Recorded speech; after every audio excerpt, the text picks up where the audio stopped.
ఈ స్వప్నది మాత్రం Oscar level acting.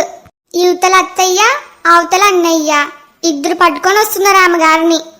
ఆ ఫ్యామిలీ డాక్టర్ గాడికి ఎన్ని డబ్బులు కొట్టిందో, అందుకే ఇదేం చెప్పినా వాడు చేస్తాడు. ఇంకేముంది, నా వల్లే తన ప్రెగ్నెన్సీ పోయిందని అందరినీ నమ్మించింటది. ఆగండి అత్తయ్య. అవని, ఈ రోజుతో నీ బతుకు బస్టాండే. ఇప్పటి నుంచి నిన్ను ఇంట్లో వాళ్ళు ఎవరు నమ్మరు, అందరూ అసహించుకుంటారు. నువ్వు మాత్రం నీ పుట్టింటికి పోవడం ఖాయం. ఇంకా ఈ సామ్రాజ్యానికి నేనే మహారాణి. అవని, తప్పుకో. లేదత్తయ్యా, నేను ఈరోజు ఈ స్వప్న గురించి మీ అందరికి ఒక నిజం చెప్పాలి. ఏమన్నా ఉంటే తర్వాత మాట్లాడుకుందాం. ఇప్పటికైతే పక్కకు జరుగు. స్వప్నని రూమ్లోకి తొలుకొని పోవాలి. అవని, ఈ రోజు జరిగిన గొడవ వల్ల స్వప్నకి అబార్షన్ అయింది. స్వప్న ఎక్కువసేపు నిలబడడం మంచిది కాదు. ఏమైనా ఉంటే రేపు మాట్లాడుకుందాం. ఇంకేందండి దీంతో మాట్లాడేది? ఈ అవని వల్ల నా కడుపులో ఉన్న బిడ్డ చనిపోయింది. అలాంటి దీంతో ఇంకా మాట్లాడింది. మీరిద్దరూ అసలేం జరగనట్టు దీంతో అంత ప్రశాంతంగా మాట్లాడుతున్నారు. చూడు స్వప్న, మనకి గొడవలు అవసరం లేదు. జరగాల్సిన నష్టం ఎలాగో జరిగిపోయింది కదా.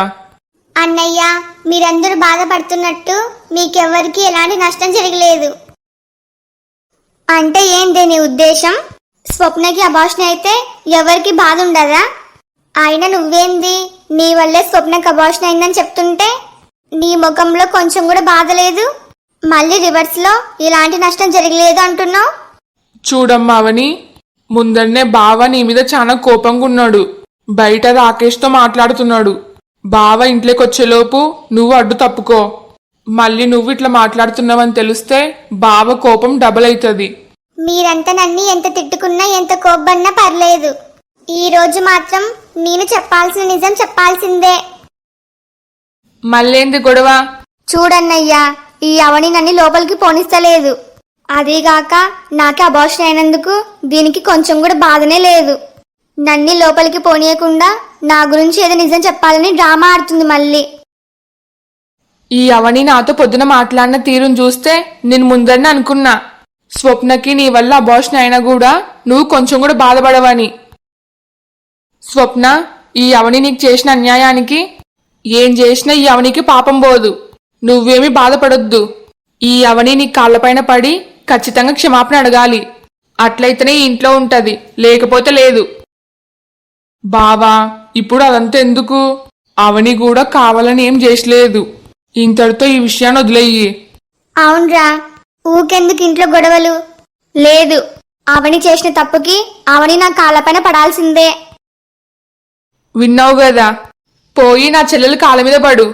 ఈ స్వప్న నిజంగా ప్రెగ్నెంట్ అయితే, నా వల్ల అబార్షన్ అయితే నేను ఖచ్చితంగా మీరు చెప్పినట్టే స్వప్న కాళ్ళపైన పడి క్షమాపణ అడిగేదాన్ని. అంటే నీ ఉద్దేశం ఏంది, స్వప్న ప్రెగ్నెంట్ కాదనే?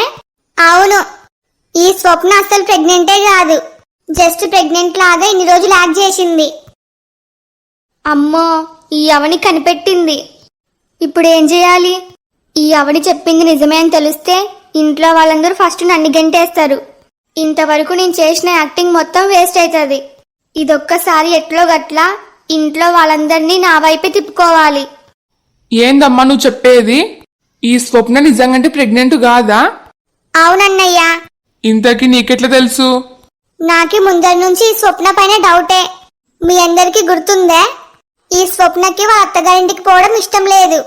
అందుకే తనకి ఒంట్లో బాలేనట్టు యాక్ట్ చేసింది.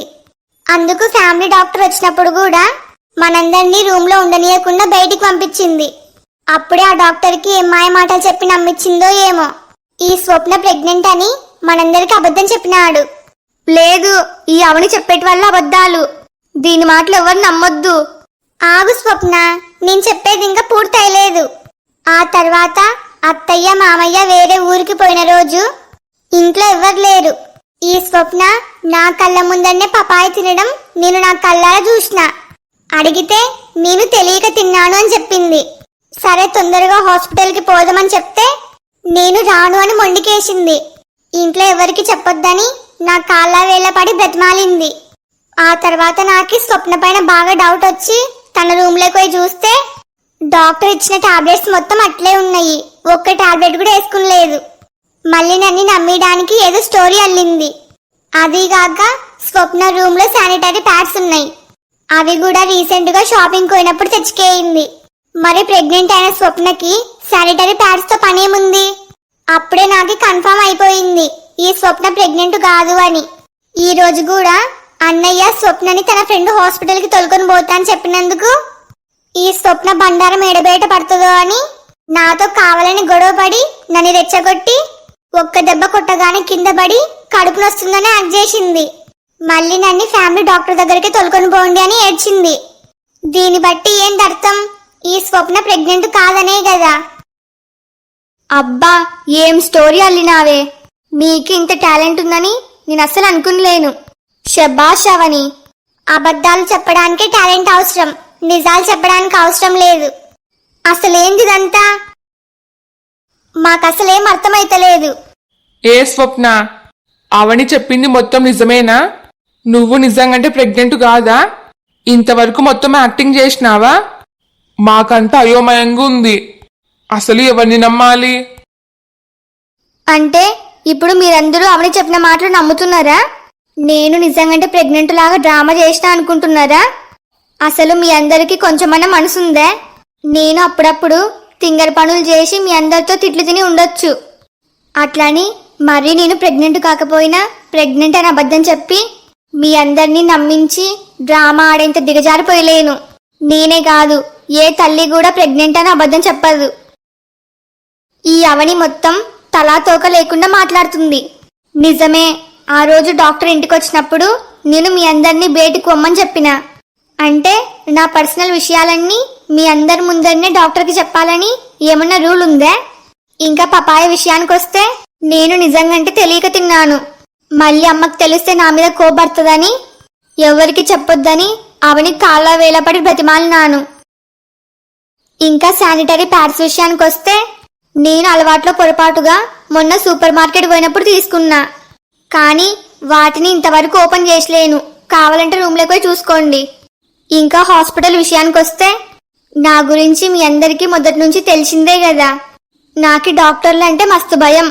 అందుకే తెలిసిన ఫ్యామిలీ డాక్టర్ దగ్గరికి పోదామని చెప్పిన. అంతకుమించి నాకు వేరే ఉద్దేశాలేం లేవు. ఈ అవని నా బిడ్డని పొట్టన పెట్టుకేయిందే కాకుండా మీరందరూ తనని ఏమంటారో అని భయంతో మళ్ళీ తిరిగి నా మీదనే లేనిపోని నిందలన్నీ వేస్తుంది.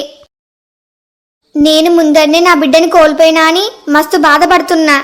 దానికి తోడు మీరందరూ ఈ అవని చెప్పిన మాటలు నమ్మి నన్ను అనుమానిస్తుంటే నా బాధ ఎవరికి చెప్పుకోవాలో అర్థమైతలేదు. ఈ స్వప్నది మాత్రం మామూలు యాక్టింగ్ కాదు. ఈ ఓవర్ యాక్షన్ కి నేనే ఈ స్వప్నని నమ్మేటట్టున్నా. ఇంకా ఇంట్లో వాళ్ళ పరిస్థితి ఏందో. మమ్మల్ని క్షమించే. నీ మీద నమ్మకం లేక కాదు, అవని అంత నమ్మకంగా చెప్పేసరికి మేము అడగక తప్పలేదు. ఈ స్వప్న మాటలు నమ్మొద్దు. ఇప్పుడు కూడా ఈ స్వప్న యాక్టింగే చేస్తుంది. నా చెల్లెలు చేసేది మొత్తం యాక్టింగ్ అని నీ దగ్గర ఏ సాక్ష్యం ఉంది? బాగా అడిగినావురా. ముందరనే ఇది చాలా బాధలో ఉంది. దానికి తోడు ఈ అవని దీన్ని ఇంకా బాధ పెడుతుంది. అమ్మయ్యా, నా పర్ఫార్మెన్స్ సక్సెస్ అయింది. ఇంట్లో వాళ్ళందరినీ నమ్మించిన. ఇన్ని రోజులు నిన్ను నెత్తికెక్కించుకున్నామని నువ్వు ఏం చెప్తే అది నమ్ముతామనుకున్నావా? నువ్వు తప్పించుకోవడానికి మళ్ళీ నా చెల్లెలది డ్రామా అంటున్నావా? ఇప్పటికే చాలా ఎక్కువయింది. మర్యాదగా నా చెల్లెలు కాళ్ళ మీద పడి క్షమాపణ అడుగు. అస్సలు అడగను. నేను చెప్పింది మొత్తం మీరు నమ్మినా నమ్మకపోయినా నా మనస్సాక్షికి తెలుసు నేనేం తప్పు చేసలేను అని. నేను ఏ తప్పు చేయనప్పుడు ఎవరి కాళ్ళ మీద పడాల్సిన అవసరం లేదు. సరే అయితే, నీది ఏ తప్పు లేదు, నా చెల్లెలే డ్రామా ఆడిందని సాక్ష్యాలు చూపియ్యి. నువ్వు సాక్ష్యాలు చూపిస్తే నువ్వు స్వప్న కాళ్ళ మీద పడడం కాదు, స్వప్నని నీ కాళ్ళ మీద పడేస్తా. ఇప్పటికిప్పుడు సాక్ష్యాలంటే యా నుంచి తీసుకురావాలి? అంటే నీ దగ్గర సాక్ష్యాలేమి లేవు, కానీ స్వప్న ప్రెగ్నెంట్ అని డాక్టర్ ఇచ్చిన రిపోర్టే సాక్ష్యం. ఇప్పుడు నా దగ్గర సాక్ష్యాలు లేనంత మాత్రాన నేను తప్పు చేసినట్టు కాదు. ఇవన్నీ కాదవని, నువ్వు ఈ ఇంట్లో ఉండాలి అనుకుంటే స్వప్న కాళ్ళ మీద పడి క్షమాపణ అడుగు. లేకపోతే నువ్వింకా ఈ ఇంట్లో అవసరం లేదు. మీరు ఏం చేసుకుంటారో చేసుకోండి. నేను మాత్రం చేయని తప్పుకి క్షమాపణ అడగను. నీకిట్లయితే బుద్ధి రాదు. పద. ఏడికి? నువ్వు సారీ చెప్పనప్పుడు ఈ ఇంట్లో అవసరం లేదు. రే, ఏంద్ర నువ్వు చేసేది? ఫస్ట్ కోడల్ది చెయ్యొద్దులు. అవును బావా, ఇప్పటి వరకు జరిగింది చాలు. ఇంకా ఈ సమస్యని పెద్ద చేయొద్దు. అవునరా, పోను ఆవిడ తన తప్పు తెలుసుకుంటదిలే. ఇప్పటికైతే వదిలేయి. ఇదిగో, మీరందరూ ఇట్లా నెత్తికెక్కించుకున్నందుకే ఈ అవనీకి తప్పు చేసినానని కొంచెం కూడా బాధ లేదు. ఇప్పటికైనా మించిపోయిందేం లేదు. స్వప్నకి సారీ చెప్పమని చెప్పండి. చచ్చినా చెప్పను. అయితే రా. అరే రే బావా, నేను చెప్పేది ఒకసారి విను. నడు.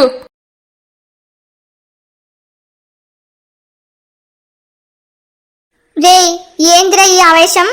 మేమందరం చెప్తూనే ఉన్నాం కదా, ఇది కరెక్ట్ కాదు. అంటే ఈ అవని చేసింది కరెక్టా? స్వప్నకి సారీ చెప్పమంటే ఎందుకు చెప్తలేదు? మరి నాకి కోపం రాదా? కోపం వస్తే అవనీని ఇంట్లో ఉండనీయవా?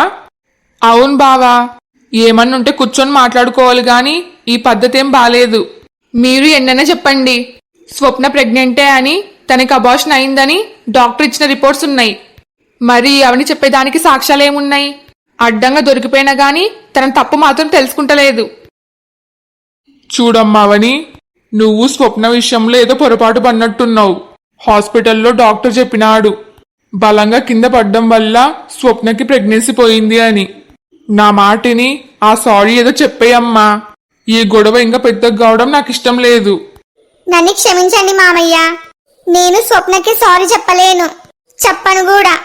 నేను ఇట్లా మాట్లాడుతున్నందుకు మీ అందరికి కోపం రావచ్చు, కానీ ఒకరోజు నిజం బయట పడుతుంది కదా, మీ అందరికి అప్పుడు అర్థమవుతుంది నేను ఎందుకు ఇట్లా మాట్లాడుతున్నానో అని. మనం ఇంతమంది చెప్తున్నా ఈ అవని మాత్రం పట్టిన పట్టి ఇడుస్తలేదు. అలాంటప్పుడు ఇంకా మాట్లాడి వేస్ట్.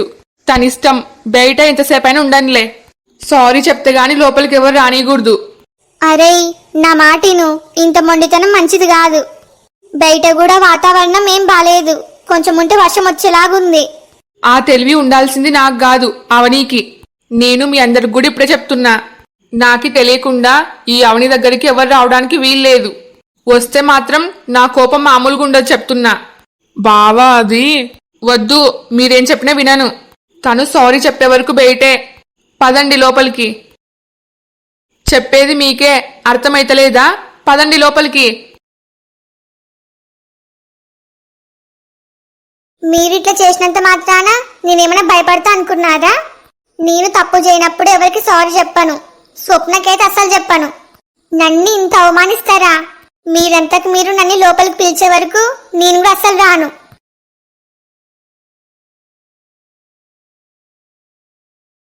నాకేదో భయంగానే ఉంది. నేను ఈ అవనికి ముందరనే చెప్పినా కదా రాత్రికోసారి ఫోన్ చేస్తా అని. ఇప్పుడు చూస్తే ఎన్నిసార్లు ఫోన్ చేస్తున్నా ఫోన్ లిఫ్ట్ చేస్తలేదు. ఇంతకాడ ఏం జరుగుతుంటది? ఇంతకు వాళ్ళు హాస్పిటల్ నుంచి వచ్చింటారా? ఆ స్వప్నకేం అయ్యలేదు కదా. ముందరనే ఇంట్లో వాళ్ళందరూ ఆ స్వప్నకే సపోర్ట్ ఉన్నారని చెప్పింది. నా బిడ్డ ఒక్కతి అంతమందితో ఎట్లా మాట్లాడుతుందో ఏమో. అమ్మా, ఎందుకు తినడానికి వచ్చలేవు? ఒక్కదానివి ఎందుకో కంగారు పడుతున్నావు? ఏమైంది? అరే, నాకు నీ చెల్లెలు అవని గురించి చాలా కంగారుగుందిరా. ఏంది అవనీనా? అవనీకేమైంది? అరే, నేను చెప్తా గాని మళ్ళీ నువ్వు మీ నాన్నకేం చెప్పొద్దు. సరే చెప్పనులే. ఈ రోజు పొద్దున అవనికి స్వప్నకి వాళ్ళ ఇంట్లో గొడవ అయిందంట. ఆ స్వప్నది ఏదో బంగారు నక్లీస్ పోయిందని, అవని తీసుకెయిందని అవనిని మన కుటుంబాన్ని తక్కువ చేసి మాట్లాడిందంట ఆ స్వప్న. దాంతో నీ చెల్లెలకి కోపం వచ్చి స్వప్న చెంపపైన కొట్టిందంట. ఆమెగారు ముందరనే ప్రెగ్నెంట్ కదా, నీ చెల్లెలు కొట్టిన ఒక్క దెబ్బ కడ్డం పడి బాగా కడుపు నొస్తుందని ఇంట్లో వాళ్ళందరితో అవనిని తిట్టించి స్వప్నని హాస్పిటల్లో జాయిన్ చేసినారంట. ఇంత జరిగితే మరి నాకెందుకు చెప్పలేవు? అవని నేను చూసుకుంటా, నువ్వు ఎవరికి చెప్పొద్దు అని చెప్పింది. ఇప్పుడు చూస్తే ఎన్నిసార్లు ఫోన్ చేస్తున్నా ఫోన్ ఎత్తుతలేదు. ఆడ అవనిని ఒక్కదాని చేసి ఇంట్లో వాళ్ళందరూ ఎన్నెన్ని మాటలు అంటున్నారో. అదేరా నాకు చాలా కంగారుగుంది. పోనీ నేను ఒకసారి బాబుకు ఫోన్ చేసి మాట్లాడనా?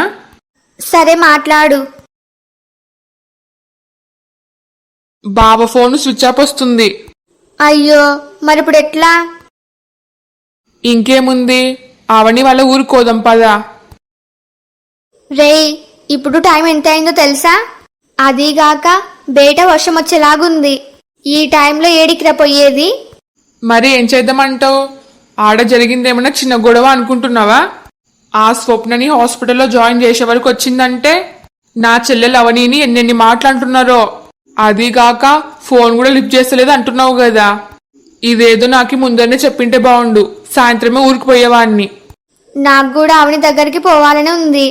కానీ ఈ టైంలో మీ నాన్న ఏమంటాడో. మీ నాన్నకు కూడా నిజం చెప్పాల్సి వస్తుంది. సరే చెప్దామమ్మా, ఇంకా తప్పదు కదా. నువ్వు ఇన్నే ఉండు, నేను పోయి మాట్లాడతా నాన్నతోని.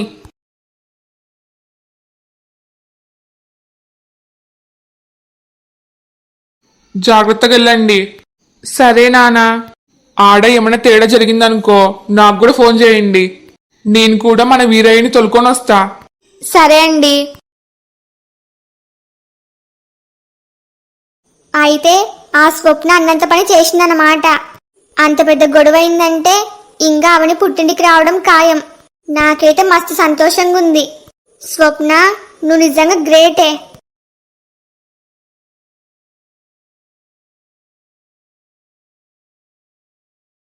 రే కిరణ్, బయట బాగా ఉరుములు మెరుపులు. ఇంకొంచెం ఉంటే వర్షం వస్తుంది. నా మాటిని అవనిని లోపలికి రమ్మని చెప్పురా. ఒక ఆడపిల్లని ఇంటి ముందర వర్షంలో నిలబెట్టడం మంచిది కాదు.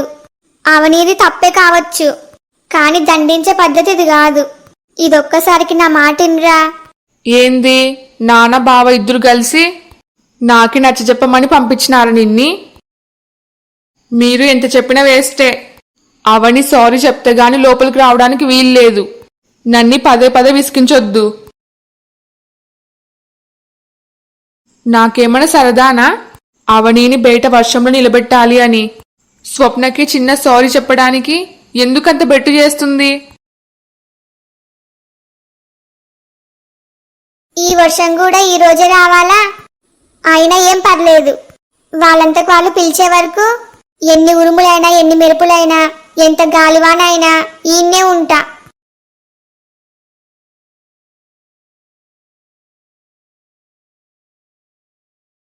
హలో ఫ్రెండ్స్ అందరికి, ఈ వీడియో మీకు నచ్చిందా? నచ్చితే లైక్ చేయడం మాత్రం మర్చిపోవద్దు. అట్లనే ఈ వీడియోని మీ ఫ్యామిలీ అండ్ ఫ్రెండ్స్ కి షేర్ చేయండి. ఈ స్టోరీ యొక్క రాబోయే మిగతా పార్ట్స్ కోసం మా ఛానల్ ని ఇప్పుడే సబ్స్క్రైబ్ చేసుకోండి. వీడియోకి హైప్ ఇవ్వడం మాత్రం మర్చిపోవద్దు. మీ ఫీడ్బ్యాక్ ని ఖచ్చితంగా కామెంట్ చేయండి. నాకు సపోర్ట్ చేయొచ్చు కదా please. Thanks for watching. By by.